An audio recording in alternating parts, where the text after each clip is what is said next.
Hi guys, it's Nakash. I'm with the Radar Opus team.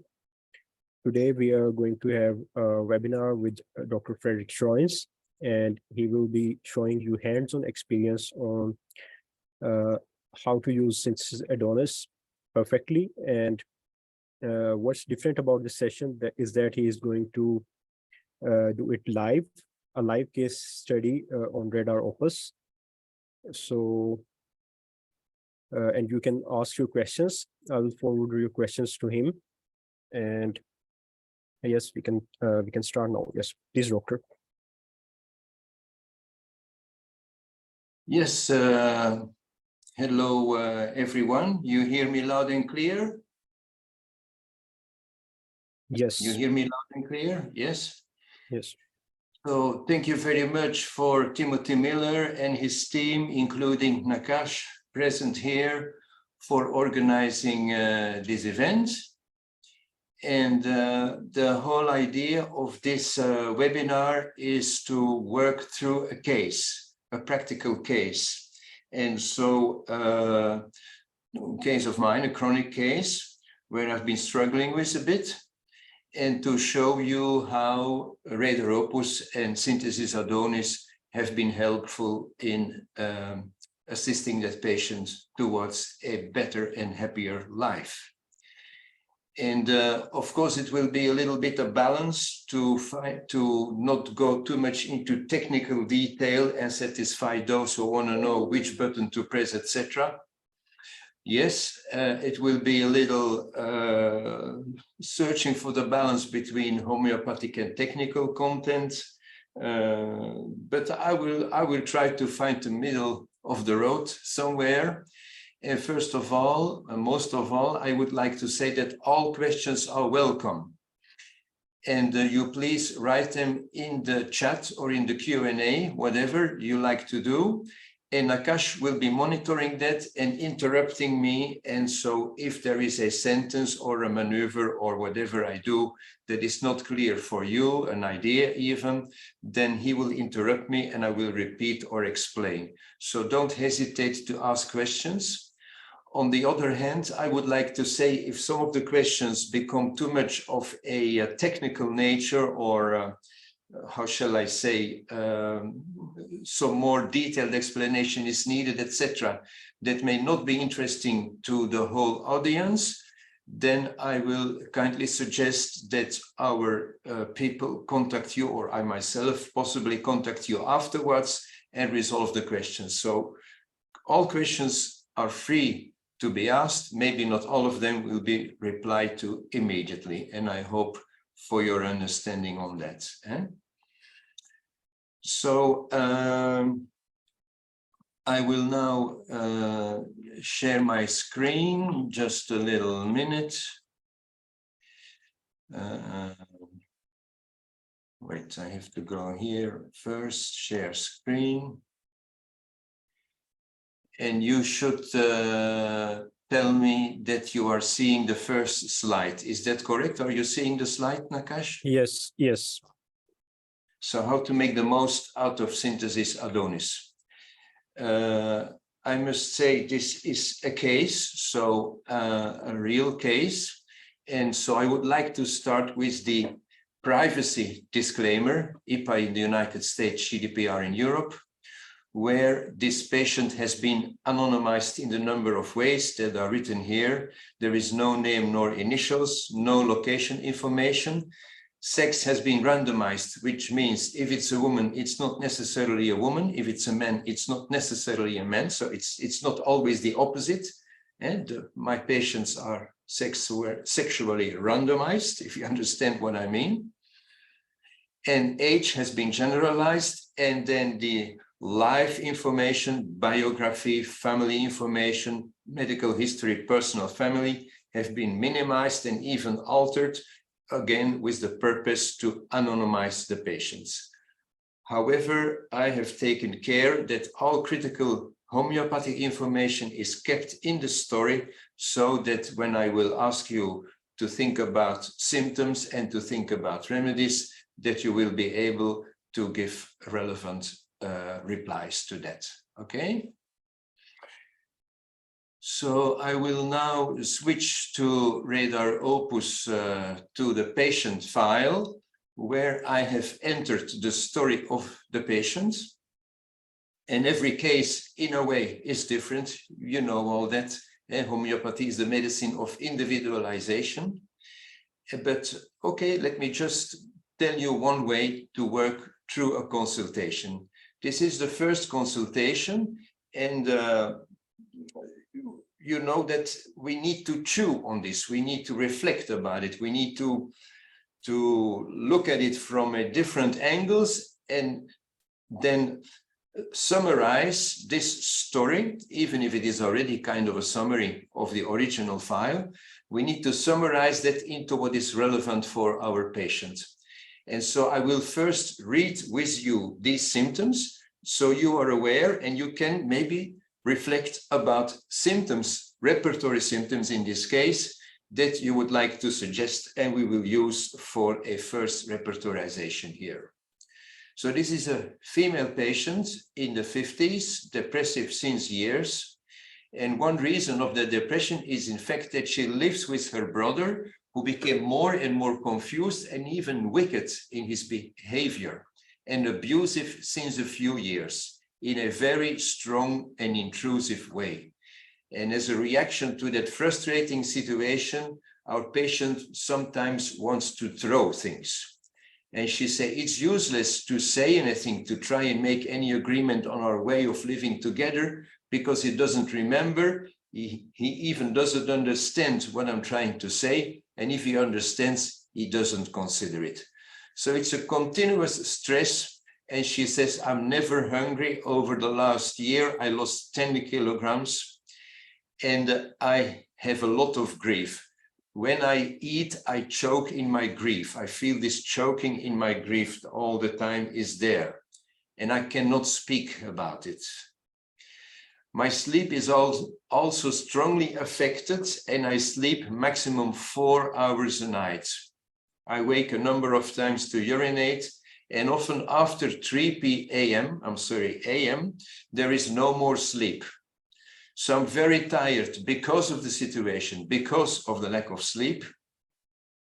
Then some physical symptom. There is a pain in the abdomen that extends to the anus. And at the anus, there is a strange sensation, which I would like to describe as some kind of anxiety. And that comes up in the night. When I wake up, I feel this anxiousness in general, but also this strange, like anxious feeling at the anus. There's stomach pain without special modalities. Then she switches again to mental state. She has no desire to live, to continue living in the present circumstances. And then there is also some reversing of things mentally and intellectually, I mean, like left instead of right and saying up or under. So she switches, reverses the words. She's also confused about time and literally says that sometimes when someone tells me something happened a year ago, it seems to me that that event happened only like a few days ago, and vice versa. So there is time is like confused. Then I often drop things. I have like less sensation in my fingers. There are also cracks in my fingers, which are worse in the wintertime. I have a bad memory overall, especially numbers I cannot remember. I drink 2 liters water a day. I prefer salt over sweets and prefer fish, but the strongest food feature is that she salivates when thinking of sourdough bread with farm butter on it, okay? So this is a summary of the first consultation. Is my speech not too fast, not too slow? Is it clear so far? Yes, okay. And I always like, or especially in a chronic case, to define the target, the focus. And what I would like to do now is to, for example, define the relevant mental symptoms. And one easy way to do it is mental symptoms include also, how shall I say, mental states. And so you see here this symptom, lives with the brother who became confused, wicked and abusive. It's something that affects her. So we need to consider that. So I will go here, and when I click in this column, these two columns are created for adding text. I will show you later on the use of it. Now we're just going to do it. And when I click in the second column, a little arrow appears. When you click on the arrow, a window appears where you can type, for example, mental, and you choose this tag. You select the tag mental. And you can do the same here for wanting to throw things. Okay, I just type mental, and the tag mental is added to these symptoms. I can also just type mentals here without going to the tag, and I check the mental symptoms that I find relevant in this case. Okay, so I cannot speak about it. That's another one which I like. Then we have some other symptoms, local symptoms, etc. We have the desire to live. Notice, I'm sorry, must type it correctly. We have the lack of desire to live.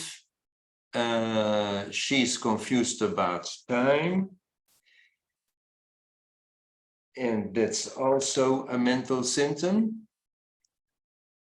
Bad memory. Intellectual symptoms are also mental symptoms. Okay, voila. And so I have put labels. Now, what is the whole idea? This is, shall I say, a consultation, a summary of a consultation in one screen. So that's relatively easy to digest. But you know pretty well that if you take a case, and some of us, they take 1 hour, 1 hour and a half, maybe some even more, to process a case, you end up with a 1, 2, 3, 4 screens maybe. And to put these textures for this, if I now go through this one screen for the moment, maybe in your case, 2, 3, 4 screens, and I tag the mental symptoms, I can click here on mental, and then I see all the mental symptoms in the current consultation. And so I have immediately a focus. I need to find a remedy for a patient that lives with, in a frustrating situation, wants to throw things, feels, how shall I say, they cannot act or resolve the situation, choking in grief, cannot speak, no desire, etc. Okay, so it becomes like easy to see the focus. And please remember, some of you will say, well, mental symptoms are delicate. And when I analyze a case, I can consider mental symptoms, but maybe I would like to consider the general symptoms first. That's just another idea. And the same applies. So we can run through this case that go from bottom to the top. And here you see, click on this little icon and you will see there are about 150 possible tags according to the different ways in schools and strategies that are available to analyze a case. I will now just make it very simple and choose the tag generalities, okay? And do the same for the other symptoms which are related to generalities, okay? Obviously, food and drinks are there. She set 3 points about the generalities. Voila.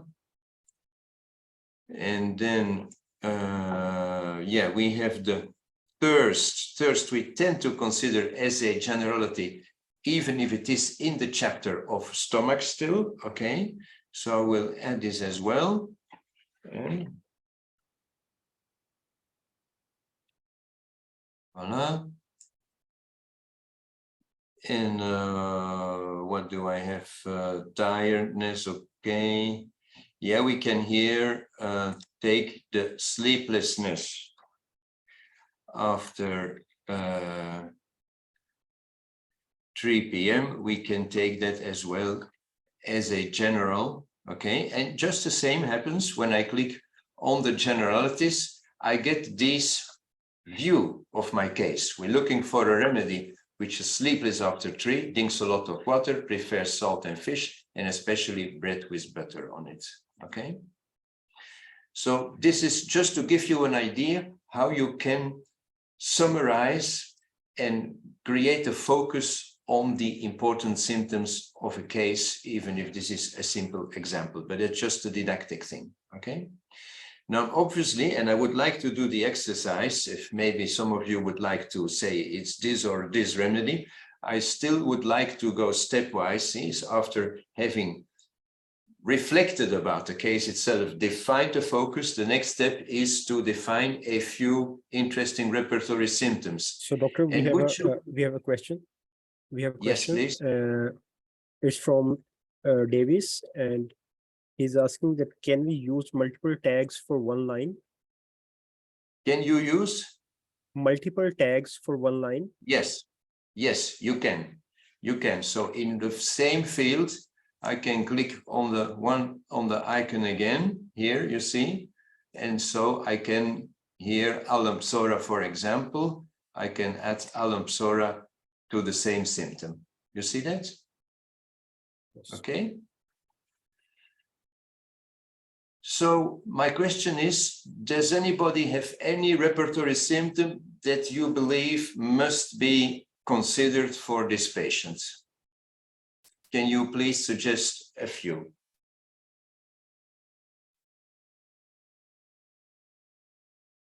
You can write it in the chat or in the Q&A. Yes.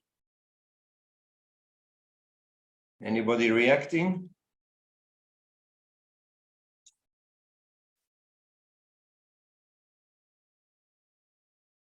So I would like to have a few replies at least. You can check the chat and the Q&A. Yes, I'm checking. Yes, I'm checking. Okay. So you still want to see the case itself first?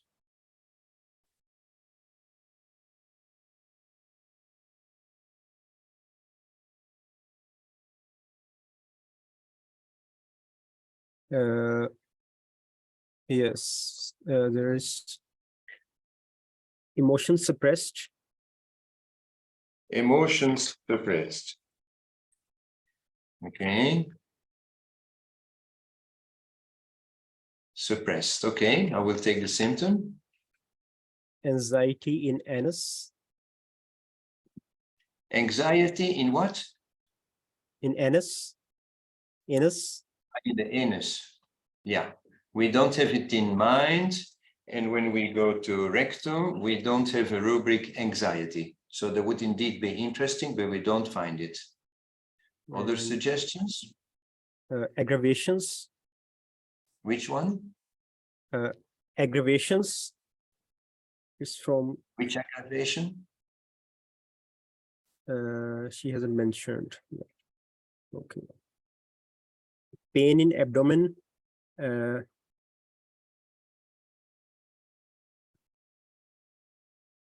Yeah, what was typical about the pain in abdomen? Pain in abdomen extending to anus. Yes, extending to anus. This is a rubric we have. So you see, I'm looking at the rubrics now with the remedies hidden, but it just takes you a hit of the space bar to show the remedies and one hit of the space bar to show the outer references, and then as a circle, one other hit of the space bar to hide the remedies. Okay. Yes, and then there is with aggravations, wake to urinate. Say that again, please. Wake to urinate, like the patient wakes to urinate. Wake to urinate. Yeah, apologize, but the symptom is, how shall I say, it's not in repertory language. Eh? And then there is anger suppressed. Mind, anger. Oh, sorry. Mind, anger, suppressed is here, yes. And then there is lack of appetite. Lack of appetite, yes. Lack of appetite is under wanting, okay.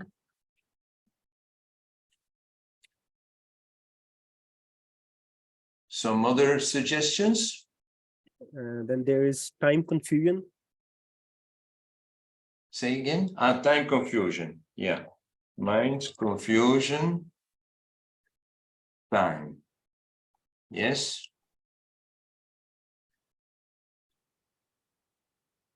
Do we have some more mental symptoms, please? Reversing left, right, and up, down. Say again. Reversing left, right, and up, down. Yes. What is the repertory symptom for this? Also, the previous suggestion, please give me the repertory symptom. For time confusion. I don't hear. For time confusion. For what? Are you asking for the time confusion or the urination one? For the reversing the words. Well, anyway, let's say you're looking for this symptom and you don't know where to find it. You can also type just left and right, okay? And then you say it pertains to the mind, okay? And when you do this search, you get a number of symptoms here, and then you see here, putting left for light. You see the last symptom? Yes. And you go to the symptom, and this is under the rubric making mistakes in speaking words, wrong words. So the rubric which we are looking for, the left and right, is just an example like plums and pears. So it is using the wrong words is the symptom.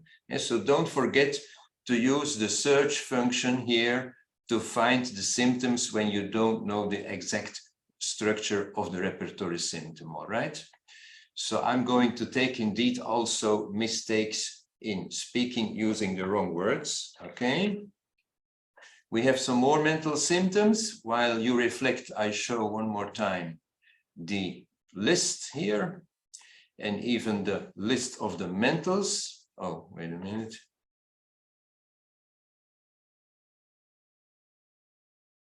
The list of the mentals, voila, here it is. And then there is a question from Fernando. He is asking, what was the reason of consultation? The depression, of course. So please, one thing I would like to say on the basis of the suggestions so far is this, what I would like is to emphasize that we stay as close as possible to what the patient has been saying. And so, for example, choke in my grief, I cannot speak about it. There is a clear rubric which expresses this. What is this repertory rubric? I cannot speak about my grief. I choke in my grief. And this is important. This is a strong statement by the patient. So we should definitely have a rubric expressing this. What is it? Do you know it? No. Mind, grief, silent is the expression, okay? And then, okay, we go back to the patient here, looking at the mentals. Oh, I made the same mistake. Just a minute. So here, looking at the mentals. No desire to live. That's also a symptom it should be the first symptoms we look for. And these are strong, these are almost life-threatening symptoms. So where do we find the remedies in the repertory if the patient says there is no desire to live? Well, if you go and look here, live, desire, it's not there, but the opposite is there. The patient who doesn't desire to live in fact, is desiring death. So desires death is the symptom. Okay.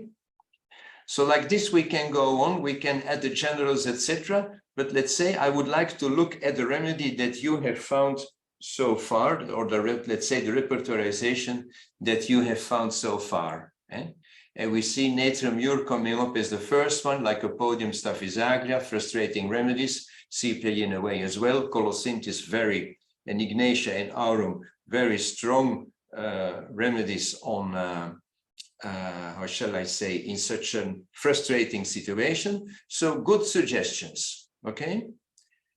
Is there a question? I see someone raise the hand. These are old ones. It's okay? I can Yes, go on? it's okay. Yes.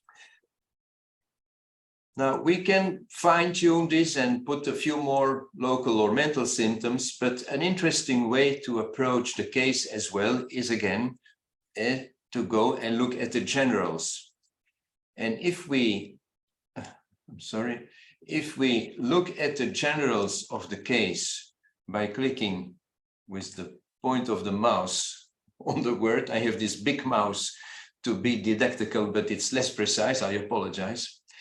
Then we see these generals.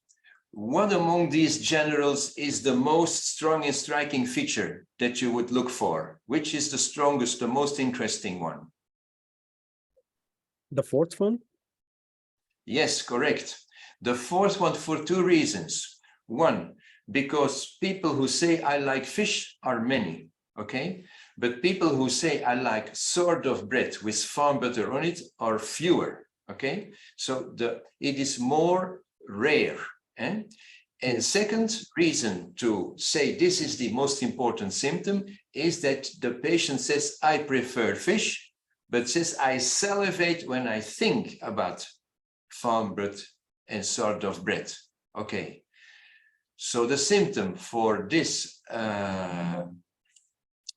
expression of the patient is, of course, in generals, where you go to bread, desire, with butter. And the fact that this sort of butter is not exactly the most important thing. It's bread and butter. And as some of you will know by heart, this symptom that people like bread and butter is a keynote of, among others, Natrium Mur. And then also, if you think about the quantity of 2 liters they want to drink a lot, they say fish and salt. We begin to see that the possible remedy is, Nakash, Natrium Mur. Yes. Okay, so Natrium Mur comes up from the mental symptoms, comes up from the general symptoms, covers some of the local symptoms. So does Natrium Mur fit this story of ongoing grief where the patient has this depressed state, useless to speak, in a desperate state, very tired, etc., no desire to live, and so on? Yes, it's a very possible and likely remedy. Yes. And I have to go on a little bit now. Wait a minute. Here with my presentation.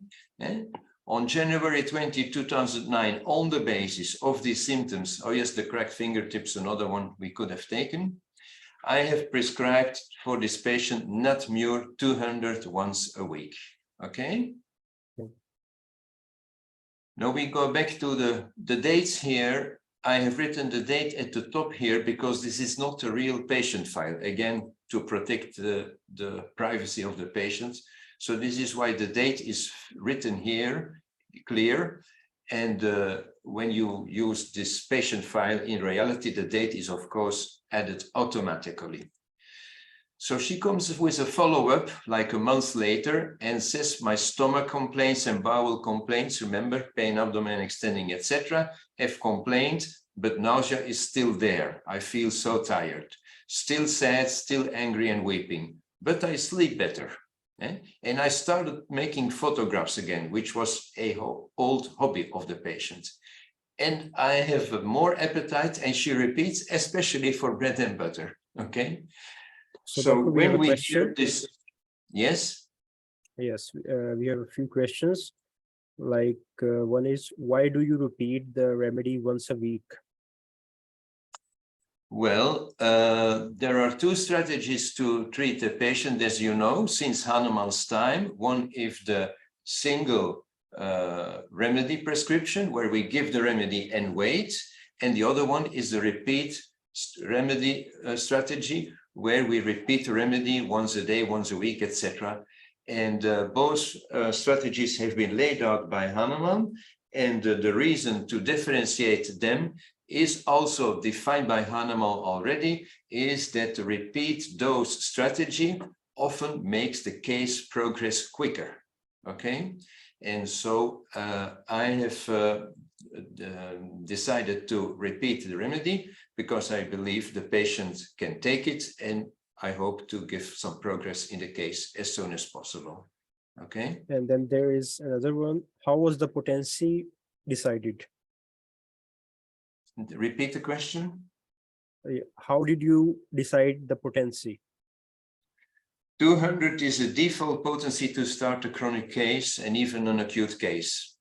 Deciding on the potency or the debate on the potency for me is in the follow-up. Most of it is in the follow-up.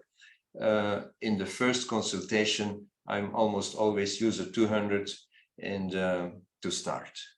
Okay, we go from the reaction of the patient. And what is the reaction of the patient? Where am I? Oh, just a minute. Yes, here.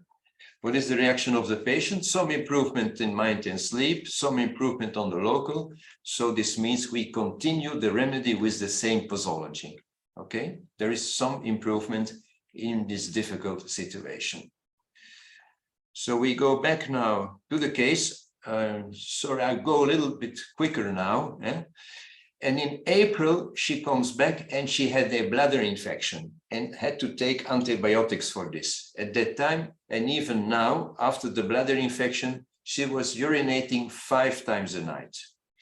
She said there was sometimes she felt like less sad for a while. Also, the stomach pain, which was gone, returned. So this returned, this complaint. Cracks in the fingers have gone, but we're April, which is the warmer time in our country, and she still complains of the bad memory for numbers. And her brother was now diagnosed with Alzheimer. Okay. So the summary of this is, in fact, that the April 3 consultation, there has been an instance which we don't like. Some complaints have been improving, but coming back. So we're not totally happy. And at that time, I have changed the posology to twice a week, hoping to have more impact on the patients. Okay, once a week to twice a week. Going back now to the case, another consultation is now after April, we jump to June, where she says the relationship with the brother has become more difficult. I'm really going down. So going down is a strong expression in our language. It's going down. She has more and more memory problems to the state that she's doubting that there is dementia herself. And as an example, she says that sometimes she has to read a letter 4 times before she understands. Another example is that she has a very hard way to find where she has to drive, even coming from one city to another, which she knows she has a problem. So concentration, focus, confusion. Sleep is again worse, and she wakes and panics. I cannot cope with the situation. So there is this entanglement of the patient's problems but also the problems outside, and the sadness, the lump in the throat, and a new symptom. There is a dip at 6 p.m., a dip in the energy. I speak very little. So, and I like the bread and butter. So speaking very little, liking the bread and butter is still the nature mur. But let's say after 4 months or so of treatment with natriumur in relatively frequent doses, this is like an alarm. This consultation is an alarm. And while the previous were, I am doing better, it's okay, something is happening, and now it's an alarm, you see. So in this stage, we have to act and change something, is my opinion, okay? And again, there are different strategies and different possibilities to change something for a patient that doesn't do as well as we expect. And I'm going to show you exactly what I have been doing for this patient. First, by recalling the analysis that I have taken myself. Wait a minute, from the folder that I have done myself. Okay, 1901-20. So this was the repertorization where, just like you, I came up with natriumur in the first position, which I prescribed. Okay, you see it? And so there are, shall I say, two main ideas. The first idea is it looks like natriumur, and I'm sure some of my friends, I see Jean-François Vermeeren is there, Gerard Megens is there. Some of my friends with a lot of experience, they will have been thinking of the natriumur even without the analysis, without the repertorization.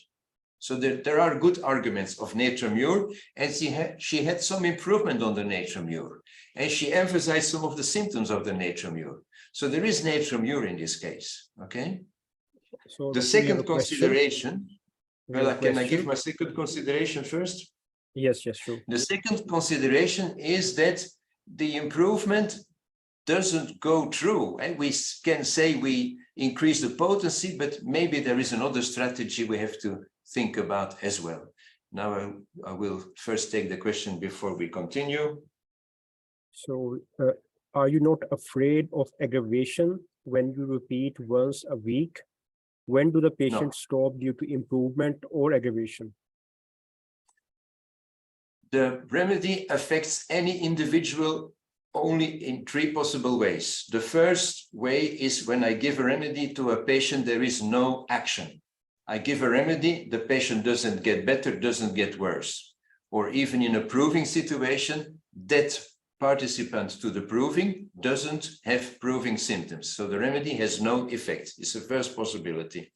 The second possibility is I give the remedy and it cures the symptoms. Okay, it's the good remedy, the remedy we like. And the third possibility is we give a remedy and it causes the symptoms. This is when the patient is healthy, on the, or shall I say, on the natriumur level, and we can do a proving. If the patient would be sick on the natriumur level and we give natriumur, that patient would be cured. So the repetition of the dose may bring your patient sick in the natriumur way to a proving, but only after the patient has been cured. Sure, not in the beginning. Okay. Anyway, I have been giving lectures about dosage and a whole weekend, even with cases to explain this. But roughly speaking, you will see from the story, this patient is not having aggravations. So it looks a lot like natriumur, but natriumur is not satisfactory. This is the point of reasoning for the moment. And then I would like to show you one other nice feature of our program and the work that many of our collaborators have been doing, and that is to put remedies together in families, and families that are related. And so I can, for example, go here with the point of the mouse to my remedy, natriumur. You see that? Yes. And then I say, I choose this last instance in the right-hand side menu, which is named limit to the family members of this remedy. And then a list opens, which is maybe not so easy to read. You can do it in your own radar opus later on. And you get a whole list of all types of families, miasmatic families, bowel nosode families, element families, kingdom families, crystal structure families, etc., etc. Anyway, again, just like I was explaining the idea of the text in the consultation to allow you to focus on what is most important, this is another crossroad in the program where you can go in many directions, okay? But I will tell you exactly what I have done at the time. And when I was saying which family of natrum mur shall I choose, I have chosen for the stage 1 remedies, the stage column, stage 1 remedies, which are natrum remedies. So I select here the natrum, and then I choose on the word select, and it immediately filters my analysis to all the family members of natrum mur. And then the exercise, of course, repertory is a technique, repertorization is a technique, but the truth is in the knowledge and the, how shall I say, the checking of the materia medica. And so I look now at these remedies with this knowledge in my back of my brain. Natrum mur looks very much like the patient has been helping. Which other remedy would possibly help this patient even more? And then I need to remember my first goal here, this depressive, frustrated, silent grief, etc., desire, no desire to live, etc., etc. I need to remember the main characteristics of this patient. And I don't know if anybody would like to tell the obvious choice of a follow-up for the natrum mur. Is there any reply in the Q&A? Yes, it's aurum mur. Yes, exactly, because the aurum as another remedy could almost have been a consideration for this remedy. So being so depressed, life is heavy, life is difficult. And this is really aurum state, no desire to live, wants to throw things, some aggression may come in, etc., etc.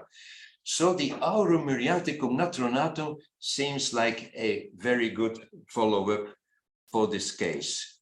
And if I go here to the June 9 consultation where the patient was going down, indeed, because of related remedies and because of all the things I explained, and my tool helping me, I prescribed aurum muriaticum natronatum 200K 1 time a day, daily, every day.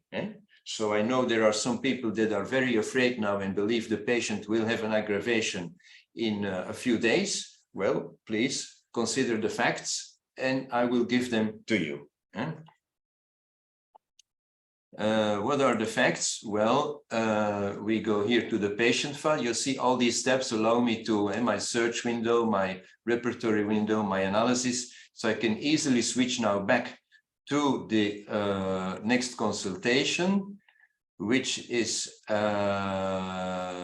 this one, where she comes back in July and says, well, I reacted quite well on this remedy because the urinary problems, you remember she had a urinary infection with some urinary problems remaining. These symptoms were quickly gone, and I'm back to the old situation of urinating 1 time a night, which was much more acceptable. Also, perspiration in the night is gone, and the dip, the energy dip at 6 p.m., which was there for 2 months, and the 2 months before the prescription has also disappeared, even, by the way, if that is not included in the symptoms of the remedy. Then also the abdomen symptoms have gone. Also the anxiety has become a bit less. So for me, the summary of this feedback is this: improvement on local level, general level, and mental level. Okay, law of hearing. Yes, we continue with the aurum muriaticum natronatum once a day safely. All right. So after July 28, we go to the consultation of October, 3 months later, and she says, I had like a month of August who felt more or less okay. I'm still quite anxious on waking. You remember this symptom where she wakes up, becomes aware of her life situation, and then says, my God, everything is starting over, all my problems, difficulties, etc., etc. The memory problem, she says, maybe I'm less depressed on waking. I definitely have a better sleep. And the cracks on the fingers have gone in October, which was strange for her. So I have to explain to you that the cracks in her fingers, as in many patients, are worse in the winter. But in this patient, they continue even in spring and summer, so they just become less. And now, after the prescription of aurum muriaticum natronatum, the cracks in the fingers had gone for the first time. It was strange for her. So in the October 7 consultation, which is here on the basis of this, we say, okay, we go on with the aurum muriaticum natronatum, but in an MK. Do you know why I changed to the MK? You may remember the previous one was a 200K, July, in October MK. Well, that is because she said, I felt okay in August. So we understand from this, she felt less okay in September again, okay? And so I'm worried that the improvement will again come to a standstill. There is no sign of proving or aggravation, whatever you would like to call it. There is sign of slow progress. And the posology really depends on the progress that the patient is making. So if the progress is slow and there is still that anxiety on waking, even before anything has happened, etc., there is still the memory problems that have not improved. We step up, we can safely step up at this time and change the potency to 1M. So Whether Dr. you we have a believe it or question. not, yes. It's from Dr. Nemat King. She's asking if the patient continued to take the remedy till October. Yeah, continuously taking until October 7. Yes, correct. Once daily.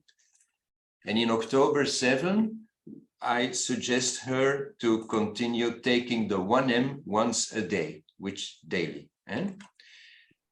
Now, we'll go with the facts as usual and look what is the next story that she tells us on May 31, which is, as you may be aware, like almost half or more than half a year later.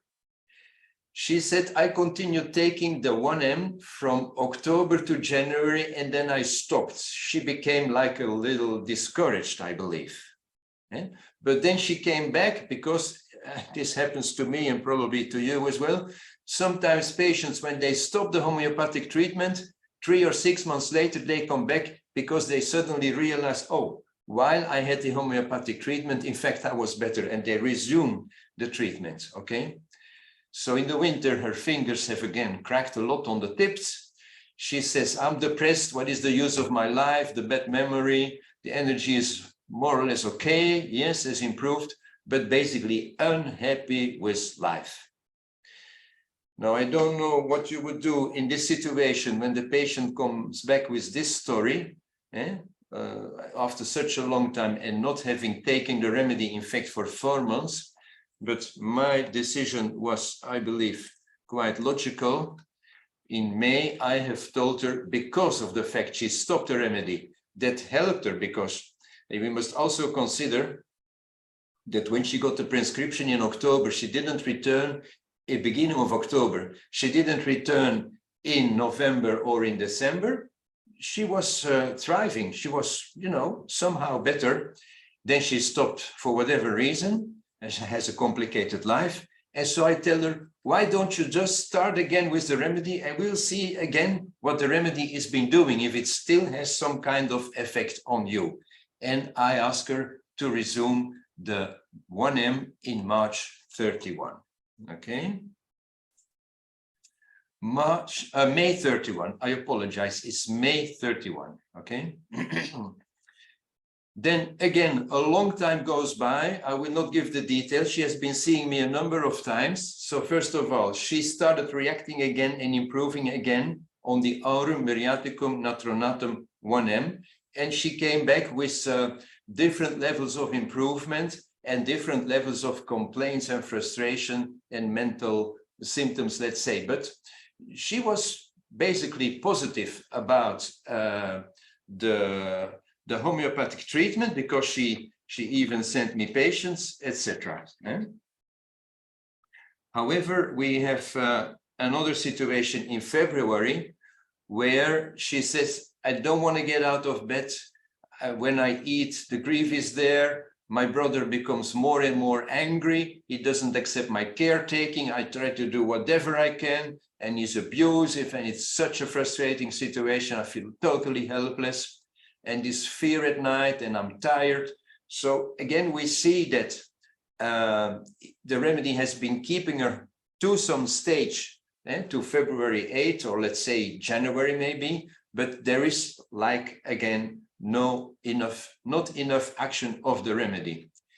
And you remember the remedy was Aurum 1M once a day in May, and then that time later, because the symptoms coming back, I told her to switch to the 10M once a day. 10M once a day, because I am quite sure that she is still in a stage where the aurum muriaticum naturinatum stage must be healed. So giving the remedy will heal her, will cure her, and will not create a proving. This is the basic idea.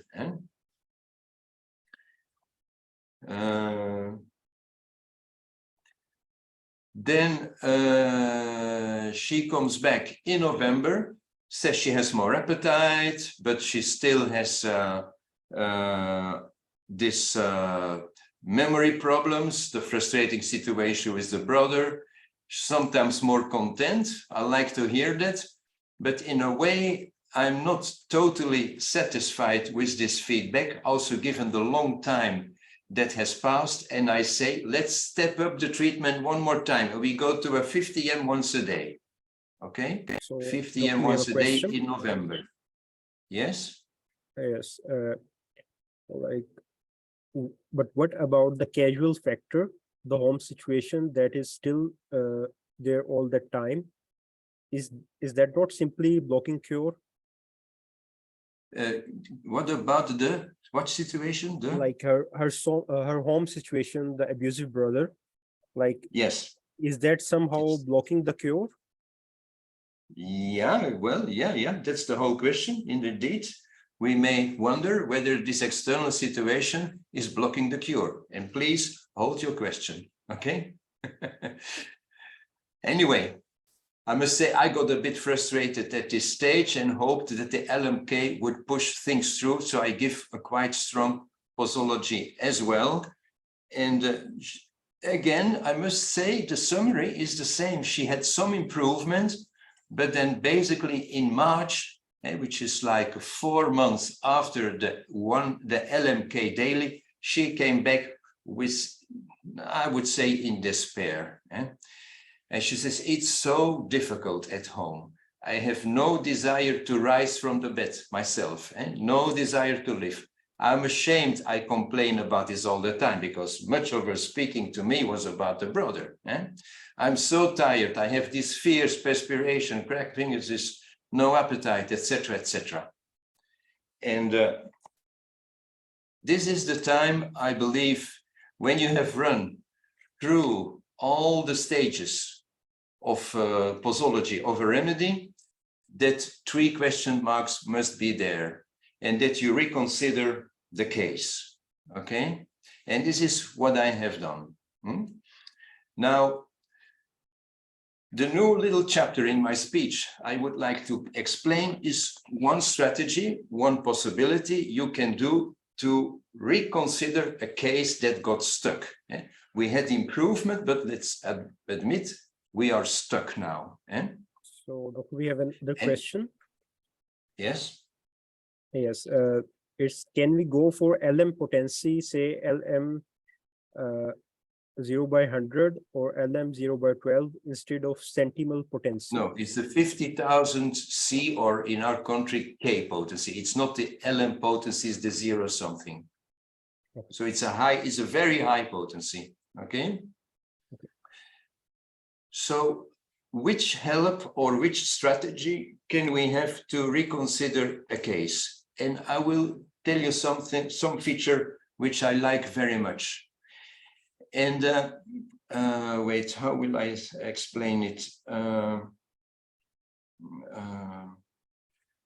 Yeah, maybe I must wait. How is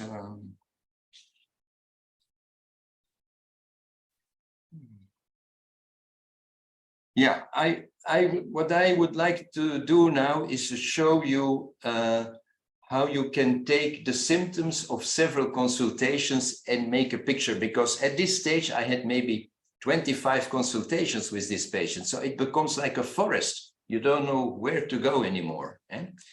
And so I can choose the symptoms that I believe to be important.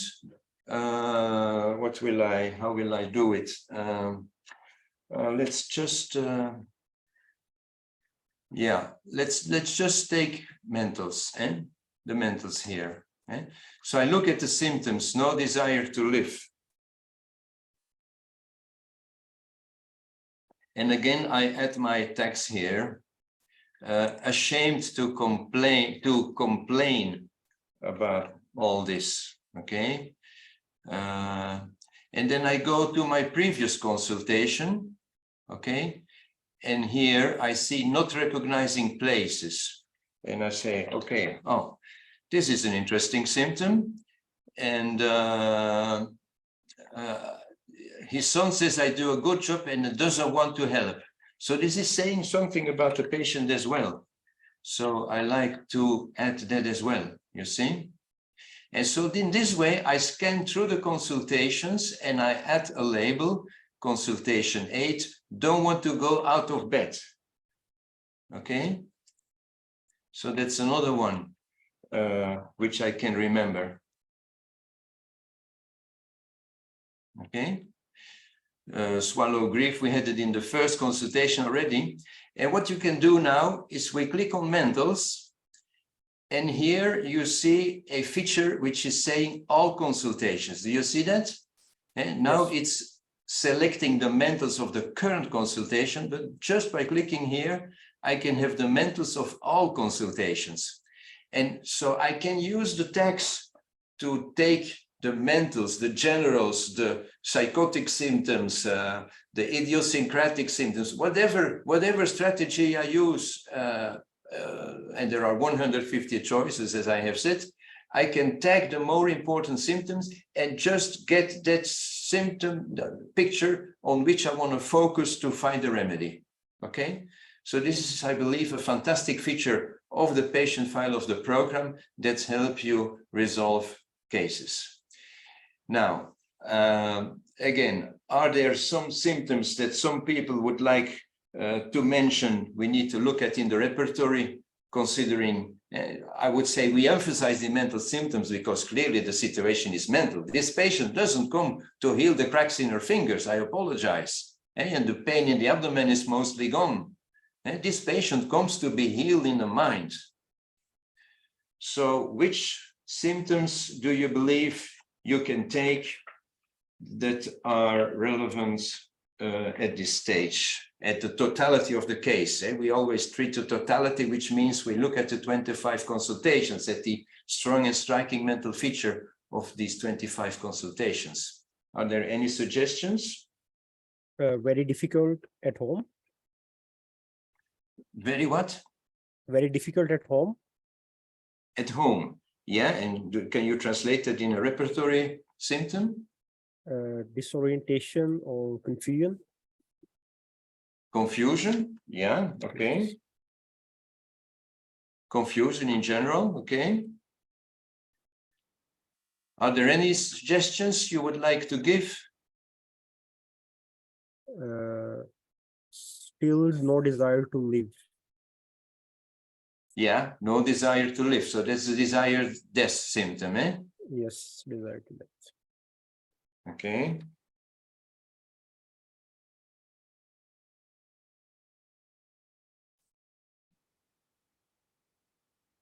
Oh, I have not cleared the clipboard.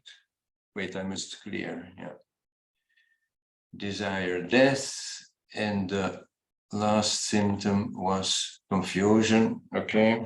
So you see, I can just go back. I have here a list of all the symptoms I've looked at, and I can very quickly go back to them.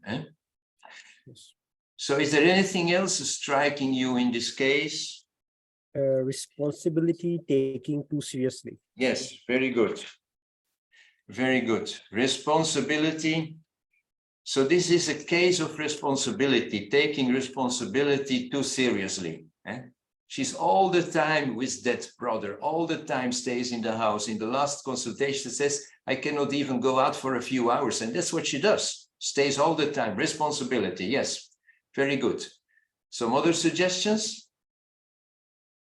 Ashamed to complain. Yes, where do you find this? Ashamed? Yes. Goes to shameful? No. Where is the symptom? Anybody knows? Ashamed to complain. Anybody can tell me? So we go to complain. And at complaining, there is a rubric never, you see? So it's again a symptom of the patient who is indeed never complaining. What I didn't tell you, so this brother has a son, and this son is totally unaware of the level of effort she makes. He almost doesn't believe her, you see? Okay, yeah. And what is the type of this patient? What is she doing? In what action is she exaggerating? The symptom hasn't been mentioned so far. It's from Dr. Nema King. She's saying mind complain. Complain. Oh, she doesn't complain. It's the opposite. She, or shall I say, she speaks to me and thereby complains, but she does not complain to the outer world. Totally And not. then there is from Michelle. She's saying overcare for others. Yes, that's it. This is a caretaker that is going down because of the caretaking. So she has this symptom of anxiety, but I'm sorry, cares, full of cares about others. You see, this is like a very important thing. She exaggerates because she has this natural tendency of taking care of others, and she's taking care like it will almost cost her life, you understand? So this was almost the first symptom we would need to consider, but we begin to understand the patient better and better as they come back and back again, of course, as well. So we have the duty, we have the caretaking, we have the complaining, we have the desired death. Is there still another symptom you would like to give, to mention? Too much responsibility. Too much?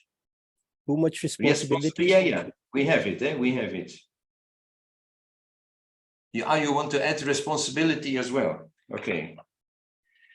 Responsibility, taking responsibility too seriously, this symptom here. Okay, it's already there. Yeah, it's already there. Okay. One more symptom. There's confusion, familiar places. Yeah, confusion of mind, confusion. Sorry. Confusion. And this is places. No, it's not under places. It's under mind recognizes, in fact. Recognizes, not recognizing streets, well-known streets. And this is the symptom, in fact, in the house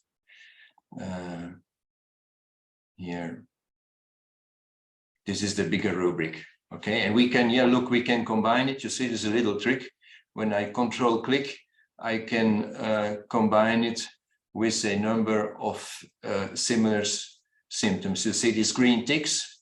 So I take the main rubric, and at the same time, the decrease of orientation I can add, and I make a combined rubric +1, and I can even decide that it goes to clipboard 2 by adding a little 2 there. You see, just little gimmicks. and then I can analyze just this kind of, clean the remedy filters, you see, and the remedies appear which have this kind of symptom most strongly. Okay, fair enough. There are a few more. Anxiety Excuse me? worse in the morning. Like we have few more in the well, I will need to proceed. I apologize because we have a few more things to say. Yes. So I will show you the repertorization that you have taken. And in this repertorization, you see Aurum is coming there. Coculus was the first, which is the big caretaker, of course. And the one thing you see as well is that Rosacea as a family and Milix as a family appear. You know that in Synthesis Adonis, remedies have been added as a family. And one of the ways to handle that is to consider those remedies when they appear. And so I will just here, when you look at the Milix, you can again just right click and limit the analysis to the members of this family. You follow me? So Yes. we will see the Milix, select the Milix, and we see here the different Milix that have this case as a remedy. Okay, 64994 USA. Voila, I save the case. Okay, so you see some possibilities. Well, I have been making the repertorization a little different, and I'm going to recall it now, but I just wanted to show you what you have created, and we could, of course, discuss more in detail the choices of the remedy, but I will just now proceed to show you my analysis, 6494 here, voila. So the cares and the duty totally agreed, the rejection, the complaining never, remains in bed and desires this. These are the two depressive things. Then also antagonism with herself. This is one that was pretty clear as well, because she has on one side the caretaker, the exaggerated caretaker, being helpful to a selfless way, selfless, you understand, selfless, altruistic. But on the other side, she is angry and grumbling and not happy at all, and she throws things. You remember that? So she has this antagonism between continuing to care and just wanting to quit it all. You see, the antagonism with herself. But in the end, the desire to please her brother and the family, by the way, is stronger, and she goes on doing that. And if we analyze these symptoms, we see again, as in your analysis, that the Milix appear in a very strong way. And even without limiting this analysis to the Milix, we see that there is one Milix which has caretaking responsibility, which never complains, which is lac ovinum, you see that? Which has the antagonism with herself and tends to be selfless and pleasing others, okay? Lac ovinum. So the next step, of course, is not to prescribe, but to wonder about lac ovinum, okay? Lac ovinum is sheep's milk. And I will now explain a little bit the materia medica of lac ovinum. And I will do it according to the approach of the belated Alfonso Masi Alezalde, who has suggested the dynamic materia medica, which was kind of a revolution at the time, because he created pictures of remedies that were like living people. He created dynamism, let's say movement into this materia medica, because on one side he said there is a suffering in the patient, and because of the suffering, there is an action or even reaction to that suffering. And so it becomes a fearful patient. Because of fear, they run away, they escape, they become depressive. Or the patient is guilty and feels so guilty, they become angry at others and they start to fight. You see how you go from left to right, or they feel lonely. And so there is always a suffering to start. This is on the level of what the patient feels. and then an action, what the patient does with the suffering. And they don't stay in the suffering. If you become afraid because a dog is attacking you, you run, or you shoot the dog, or you act, you see, you don't stay in the sensation. And this idea has been repeated many, many times in the importance of the sensation in the materia medica, the wound and the wall, you know, all these materia medicas. But for me, I must mention Masi Elizalde, because even in the 70s, he came up with this concept to create living pictures of patients because of this. The reaction has been to be divided in three parts: the flight, fight, and this is also in classical psychology well-known picture, and patients can flight or fight, or they can also win. Like the lonely patient wins when they say, I don't feel alone, I'm not alone, I don't care that I'm alone. You see, this is a reaction to the feeling of loneliness. Okay, and in this way I have collated the materia medica of lac ovinum. Okay, please remember that the suffering is the beginning point, and the patient can go to either way, either direction, the flight, the fight, or the winning, which is called egolysis, heterolysis, egotrophy for those who have a Greek background, and they understand easily the words ego, hetero, etc.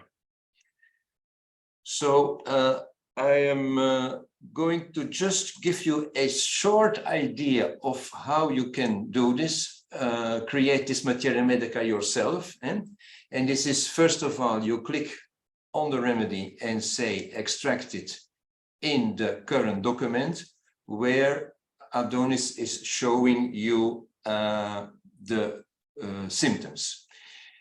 And then you can run through this list and, for example, say, what are the symptoms that express suffering? Okay, the symptoms expressing suffering. It's, for example, not desire activity, but it is these ailments from death of loved ones. Yes, these ailments from being rejected. Then confidence, feels himself a failure. Delusion, everyone is looking at her, being a martyr. You see, I tick them on here, that people are suffering, that she is a victim. Okay, fear of her condition being observed, helplessness. And you begin to see, you begin to link this materia medica to the patient. She's totally helpless. Hiding oneself. Here, yeah, here, look, powerless, powerless. Fantastic symptom, fantastic symptom for the case. Okay, so I can run through this, and then I drag these symptoms to the clipboard, and I see here the materia medica of the suffering of the patient. You see that? And I can do the same with the symptoms where she flies, runs away. I can do that for the symptoms where she confronts the others. And so I have materia medica in 4 groups. This is the way I like to study remedies and to understand basically this patient is feeling helpless, and because of that she is desiring to help so much. Because often in the egotrophy, the win mechanism, the patient does the opposite as in the suffering. And like, to give you an easy example, the lycopodium has the lack of confidence. But how many lycopodium patients did you know that were brilliant in confidence, shining out confidence? So the lack of confidence makes them study and work and get diplomas and certificates, etc. Become more and more confident, and they are beaming confidence. Until maybe the company goes broke and they go down, and the confidence, failure of confidence becomes very strong, becomes suicidal, and come for advice. And so this is a dynamism, the dynamism, the motion between symptoms. And so for lac ovinum, I'm going to give you my detailed summary there. The beginning is the victim feeling, the helpless feeling, and the forsaken feeling, okay? And then they can react to that as a caretaker as a mother. And so did you see in the Materia Medica of here, the search, go back to the search. Look here, there is this beautiful symptom, maternal instinct exaggerated. You see it?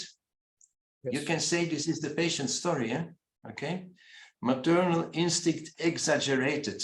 Eh? I'm so responsible. I want to bring harmony. Eh? So you see how the suffering and the win situation of the patient, the win attitude, they are like opposites, but they clarify to you what is this remedy about, for which patients is it suited. And in the egolysis, of course, you have this very interesting symptom that she never complained, and she feels totally powerless and even helpless. Pessimist, grief, withdraws from reality, lives in a world like nobody knows the world where she's living in. Eh? And when she's irritable, grumbling, and resentment, what is the interesting feature? It's from overwork, probably from caring too much, from caring so much, she cannot care anymore. The summary of lack of venum is, I am a helpless victim, forsaken, with a sense of duty, you could say, strong sense of duty. And I have three ways to react. My flight is, I feel powerless, pessimist, and I don't complain. Okay, what she did, I remain in this house with the situation. My doctor knows, my sister knows, maybe someone else knows, but no one else. Even the son of the brother isn't really aware. Can be irritable, or what she did, can take care like a mother to bring harmony and peace. So you understand, obviously, that I prescribed the lac ovinum for this patient, and you will be curious to know the reaction. So let's go quickly to the patient file again. And this is the last consultation I show you. She comes back like a month and a bit after beginning to take the lac ovinum 200 daily, once a day. She didn't start approving because she's in the curing stage, of course, no aggravation. Dry mouth is okay, nausea on waking is okay, nose and throat symptoms are gone. A blockage in the left jaw, which she mentioned a number of times, I didn't put it in the earlier summaries, has gone now. And then she says, I'm much more laughing, I feel much more relaxed, much more energy, much more. She literally says, my engine is on again. I even walk faster in the house and outside. I started to clean up the house because I have so much energy. I became active again. And one time my brother fell and I didn't run and panic, and I just can manage him better. So sometimes I just let things happen. I'm not caring for him the way I was before. I'm still caring for him, but sometimes it's not possible, and I just let things happen, okay? Even more important, she decided to go out for a walk every day, which in the past years she scarcely did because she was going out for the shopping, not for a walk for herself. And then, how did they call it? The cherry on the cake. She decided to take a holiday for a week. For a week, did you hear this? And she asked the son to come and be with him, which she could have done times before, but now she did it, okay? And she summarizes the whole reaction to the lac ovinum by saying, everything has become just more easy, okay? And then I went on by giving her the 200, and yeah, it was just the situation. Let's say I come back to this question of our dear friend saying, is this the blockage of the cure? Yeah, it is. And when we give the aurum, it gives some improvement, but this external situation is there, and we give the aurum reatum notronatum, it was maybe even better, but the external situation is there. But when you reach a remedy that is so close, that is like 95% as a minimum, you start to change the patient in a way that even the environment senses it and changes in the environment happen, you see, and this is what happened with the lac ovinum. Okay, so this is the summary of the case. Are there any questions on that before I have a little last message I would like to explain? Any questions came up, Nakash? Yes, it's who is the author of this dynamic system? I didn't catch the name.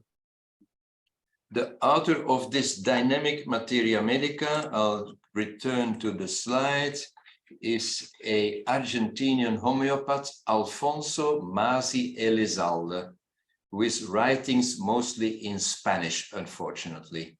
And there are study groups in French, but in English, there is not a lot to be found. Okay. The person has left us from the planet, so unfortunately, he is not with us anymore. Okay. It's one of the few homeopaths who inspired me a lot in my life. Okay. And then we have another question. When do you take a case? When you take a case, do you enter it directly into Radar Opus, or do you record it in some other way? No. I type it into the patient file. Other questions? No, that's all. Okay. So the last thing I would like to explain, and this is going to be not so long anymore, is that in homeopathy, some people like to say, give me the facts. Give me the facts. And we too, we like to have the facts. Like someone says, what are you doing? You're repeating the remedy. Well, give me the facts. I gave you the facts. The patient didn't die and didn't aggravate on any repetition of the dose. But more important, the more important facts in homeopathy are the proving symptoms and the cured case. These are the facts we cannot deny. The proving causes symptoms, and when the case is cured because of remedy, these are the important facts. And I would like to say that, therefore, the most important fact in homeopathy is a cure based on proving symptoms. Such as you have seen here, this is a case with lac ovinum and with a proving by Erik Sommerman and his friends.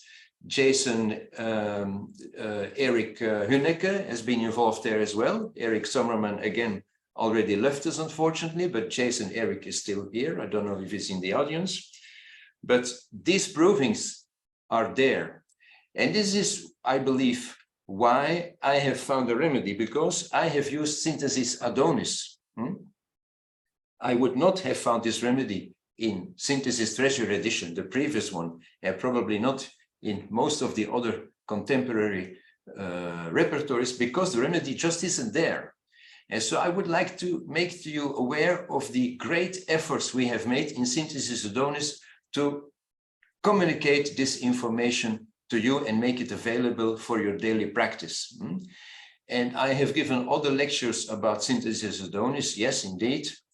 But I would like to emphasize just now about the provings, where we have been following a very consistent strategy to add old provings as well as recent provings for the reasons that are mentioned there over the years.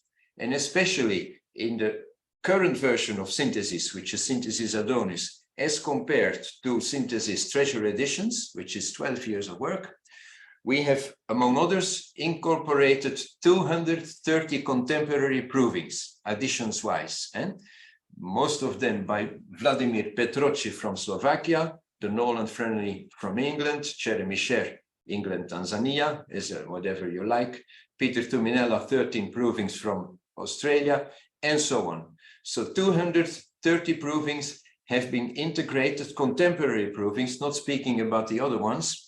And so with great care, we are in constant communication with these people, trying to agree, and I must say maybe at times even educate them, to not put too many symptoms and to be balanced in the way they integrate the proving in the repertory. Because remember, this lac ovinum, I have found it even if it had only 61 symptoms in the repertory, okay, in the 1,700,000 whatever occurrences in the repertory, only 61, and still with the tools that we have, the remedy came up quite clearly.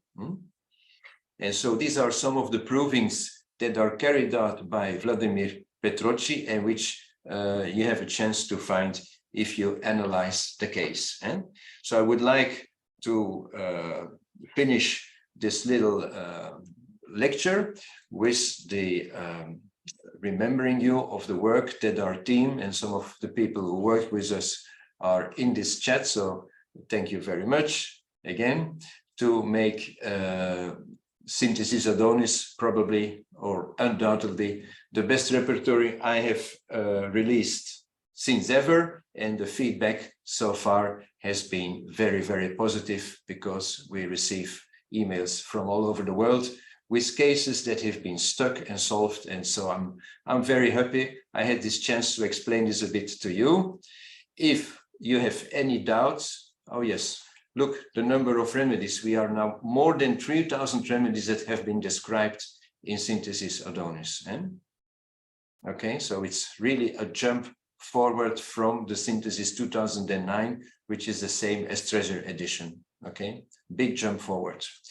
If you had any questions, any doubts, look at the website where all this information and more is present, and you're welcome to contact us at synthesissersoft.com or through the representatives of our project in the different countries, including the United States, who've been hosting this webinar. Nakash, Timothy Miller, etc., will be able to reply to many of your questions.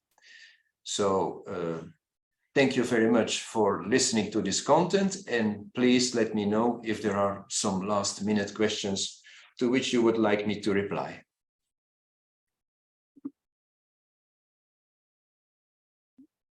So everyone is thanking you for your time. So thank you, Doctor. And for our North America users, I just want to let you know that Synthesis Adonis is on sale.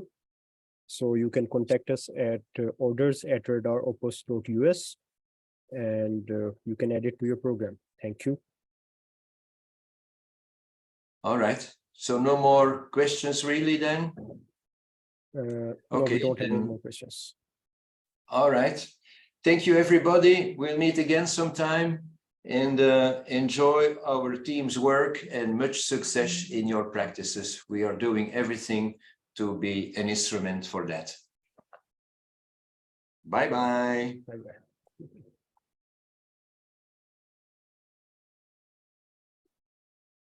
Okay, Doctor, thank you.